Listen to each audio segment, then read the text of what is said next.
Hello student, मैं अजीत स्वागत करता हूं आपके अपने यूट्यूब चैनल AKS नॉलेज गुरुजी पर।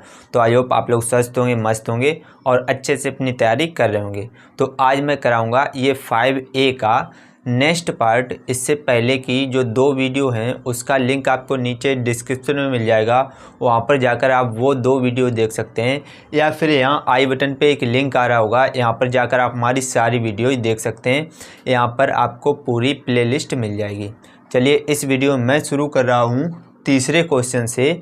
इसको ध्यान से पढ़ेंगे, समझेंगे, फिर इसको हल करना शुरू करेंगे। क्वेश्चन में क्या लिखा है, ये लिखा है तीसरा क्वेश्चन, दी हुई समांतर श्रेणी के प्रथम 4 पद लिखिए जबकि प्रथम पद A और सर्वांतर D निम्नलिखित है। यानी कि इसका जो पहला क्वेश्चन है उसमें दिया गया A का मान है 10 और D का मान भी कितना है 10। यानी जो प्रथम पद है वो 10 दिया गया और सर्वांतर जो D है वो भी 10 दिया गया। तो इस श्रेणी के हमें 4 पद लिखने हैं, ठीक है। तो श्रेणी के 4 पद हम लोग कैसे लिखेंगे, जो श्रेणी का मैंने मानक रूप बताया था, श्रेणी का जो मानक रूप होता है,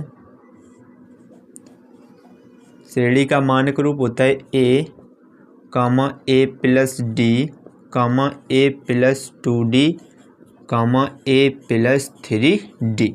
ये 4 पद हो गए, पहला पद, दूसरा, तीसरा और चौथा। तो A और D के मान सभी में रख देंगे, 4 पद श्रेणी के प्राप्त हो जाएंगे। तो A का मान कितना है 10 रख देंगे, A का मान है 10 प्लस D का मान कितना है, ये भी है 10, A का मान 10 है प्लस 2 इंटू D का मान कितना है, ये भी 10 है, प्लस नहीं, यहाँ पर कॉमा लगाएंगे। A का मान 10 और प्लस 3 इंटू D का मान भी कितना है 10। तो ये आ जाएगा 10, 10 प्लस 10 हो जाएगा 20, 10 प्लस 2 का गुणा 10 में करेंगे 10 दूनी 20, 10 प्लस 3 का गुणा 10 में करेंगे 10 तियाँ 30। तो ये आ गया 10, 20, 10 और 20 जुड़ेगा हो जाएगा 30, 10 और 30 जोड़ेंगे हो जाएगा 40। तो इसी तरीके से ये श्रेणी हमें प्राप्त हो जाएगी। तो इसके 4 पद हमने लिख लिए, 1 2 3 4। तो इसी को हम क्या कर देंगे, इसी को कर देंगे आंसर। तो जैसे ये क्वेश्चन किया सेम उसी प्रकार से ये दूसरा क्वेश्चन भी करेंगे। तो यहाँ भी हम लोग क्या करेंगे, श्रेणी का जो मानक रूप है वो लिखेंगे, श्रेणी का मानक रूप, श्रेणी के मानक रूप के 4 पद लिखेंगे। 4 पद कौन कौन से होते हैं, A plus D, A plus 2D, A plus 3D। ये 4 पद हो गए। A और D के मान रखेंगे, चारों पद निकल के आ जाएंगे। A का मान है -2, A का मान -2 प्लस D का मान 0, A का मान -2 प्लस 2 गुणे D का मान 0, A का मान -2 प्लस 3 इंटू D का मान कितना है 0। तो -2 में 0 जुड़ेगा, ये भी कितना आ जाएगा -2, और प्लस 2 का गुणा 0 में करेंगे तो 0 आ जाएगा, -2 प्लस 3 का गुणा 0 में करेंगे तो भी आ जाएगा 0। तो ये पहला पद हो गया -2, दूसरा पद हो गया -2 में 0 जोड़ेंगे ये भी आ जाएगा -2, और ये भी कितना आ जाएगा -2। तो ये जो श्रेणी बन रही है ये -2 इसी तरीके से बन रही है। तो इसके चारों पद क्या हो जाएंगे -2। तो इसी को हम क्या कर देंगे, इसी को कर देंगे आंसर। तो आप इसका स्क्रीनशॉट ले सकते हैं। उम्मीद करता हूँ ये दोनों क्वेश्चन आपको अच्छे से क्लियर हो गए होंगे। अगर वीडियो अच्छी लग रही हो तो लाइक कर दीजिए, चैनल पर पहली बार आए हों तो चैनल को भी सब्सक्राइब कर लीजिए। आपको क्लास 10th का पूरा कोर्स बिल्कुल फ्री ऑफ कॉस्ट मिलेगा। तो चैनल पर हमारे साथ जुड़ जाइए और सब्सक्राइब कर लीजिए। चलिए इसके बाद जो नेक्स्ट क्वेश्चन है उनको देखते हैं। नेक्स्ट क्वेश्चन इसी तीसरे का जो 3rd पार्ट है उसको देखते हैं, और 4th पार्ट भी मैंने इधर लिख रखा है, इसको भी अभी इसी में हल करेंगे। तो देखिए क्वेश्चन में क्या दिया गया, A का मान दिया गया 4 और D का मान है -3, ठीक है। सेम उसी प्रकार से इसको भी हल करेंगे। सबसे पहले हम क्या लिखेंगे, श्रेणी का मानक रूप। तो श्रेणी का मानक रूप होता क्या है, श्रेणी के मानक रूप के जो 4 पद हैं वो लिखेंगे। कौन कौन से होते हैं? ए कामा ए प्लस डी कामा ए प्लस 2d और होता है ए प्लस 3d। ये 4 पद हो गए। चारों में ए और डी के मान रखेंगे। ए का मान 4 कामा ए का मान 4 और प्लस डी का मान है -3 कामा ए का मान 4 प्लस 2 गुणे डी का मान -3 कामा ए का मान 4 प्लस 3 गुणे डी का मान -3। इसको हल करेंगे तो 4 को तो ऐसे ही लिखेंगे कामा 4 प्लस माइनस हो जाएगा -3 कामा 4 प्लस माइनस 3 दूनी 6 कामा 4 प्लस माइनस 3 का 3 में गुणा 3 तिरका 9। तो 4 को तो ऐसे ही लिख लेंगे कामा 4 में से 3 घटेगा 1 आ जाएगा कामा 4 में से 6 घटेगा -2 आ जाएंगे कामा 4 में से 9 घटेगा हो जाएंगे -5। तो ये आ गए श्रेणी के 4 पद। तो इन्हीं को हम क्या कर देंगे? इन्हीं को कर देंगे आंसर। तो जैसे ये क्वेश्चन किया सेम ऐसे ही चौथा क्वेश्चन करेंगे। क्या लिखेंगे? सबसे पहले श्रेणी का मानक रूप। तो श्रेणी का मानक रूप क्या होता है? श्रेणी का मानक रूप के जो 4 पद होते हैं वो होते हैं ए कामा ए प्लस डी कामा ए प्लस 2d कामा ए प्लस 3d। ए और डी, ए का मान रखेंगे। ए का मान है -1.25 कामा ए का मान फिर रखेंगे -1.25 प्लस डी का मान रख देंगे -0.25। ऐसे ही इसमें मान रखेंगे ए का मान -1.25 प्लस 2 गुणे डी का मान -0.25 कामा ए का मान रख दें -1.25 प्लस 3 इंटू डी का मान -0.25।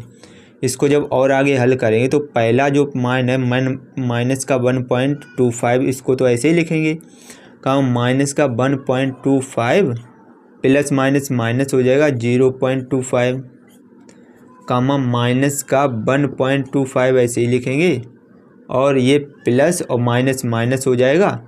इसका जब 0 में गुणा करें तो ये हो जाएगा 0.50 कामा इसमें जब -1.25 तो ऐसे ही लिखेंगे प्लस माइनस हो जाएगा। इसमें गुणा करें तो ये हो जाएगा 0.75।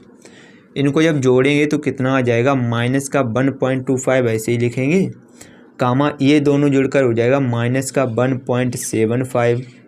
सॉरी, इसको जब जोड़ेंगे तो ये हो जाएगा -1.50। इसको जब जोड़ेंगे तो ये हो जाएगा -1.75 कामा इसको जब जोड़ेंगे तो ये हो जाएगा -2.0। ठीक है, तो ये हो गए हमारे चारों पद। तो इन्हीं को हम क्या कर देंगे? इन्हीं को कर देंगे आंसर। तो आप इसका स्क्रीनशॉट ले सकते हैं। उम्मीद करता हूँ ये भी क्वेश्चन आपको अच्छे से क्लियर हो गए होंगे। चलिए इसके बाद जो नेक्स्ट क्वेश्चन है उसको देखते हैं। नेक्स्ट क्वेश्चन इसी तीसरे का जो 5वां पार्ट है उसको भी ध्यान से देखेंगे कैसे हल करेंगे। सेम उसी प्रकार से इसको भी करेंगे। ए का मान दिया गया -1 और डी का मान है 1/2। ठीक है, इसमें श्रेणी का मानक रूप लिखेंगे। तो श्रेणी का मानक रूप के जो 4 पद होते हैं वो 4 पद कौन कौन से होते हैं? ए कामा ए प्लस डी कामा ए प्लस 2d कामा ए प्लस 3d।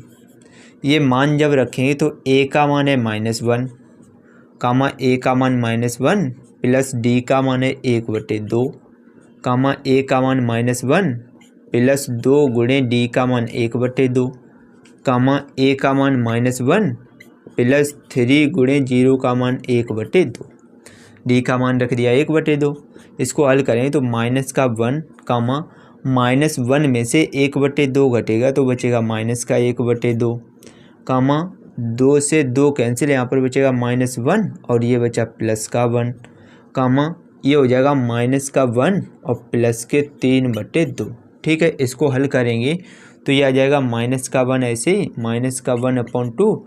1 में से 1 घटेगा 0 कामा ये हो जाएगा 2 का गुणा 1 में 2 × 2 + 3 तो 2 3 में से 2 घटेगा तो बचेगा 1/2।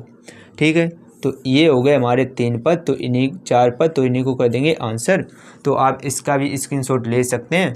उम्मीद करता हूँ ये क्वेश्चन भी आपको अच्छे से क्लियर हो गया होगा। चलिए इसके बाद जो नेक्स्ट क्वेश्चन है उसको देखते हैं।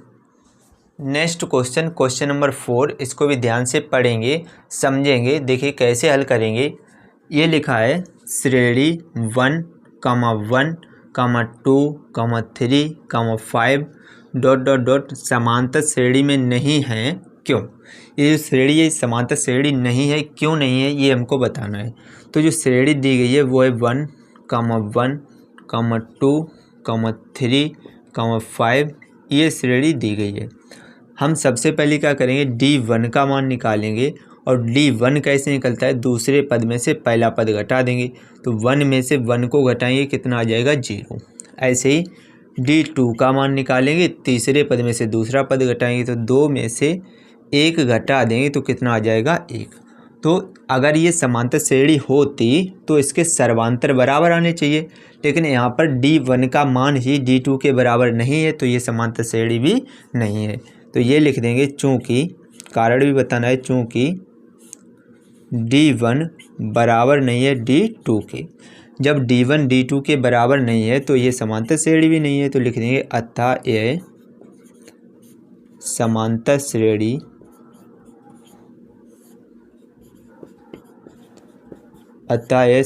श्रेणी नहीं है। तो आप इसका स्क्रीनशॉट ले सकते हैं। उम्मीद करता हूँ ये क्वेश्चन भी आपको अच्छे से क्लियर हो गया होगा। अगर वीडियो अच्छी लगी हो तो लाइक कर दीजिए। चैनल पर पहली बार आए हूँ, चैनल को भी सब्सक्राइब कर लीजिए। आपको क्लास 10th का पूरा कोर्स बिल्कुल फ्री ऑफ कॉस्ट मिलेगा, तो चैनल को सब्सक्राइब कर लीजिए। चलिए मैं मिलता हूँ आपसे नेक्स्ट वीडियो में नेक्स्ट बचे हुए सवालों के साथ। तब तक के लिए जय हिंद, जय भारत, जय माता दी।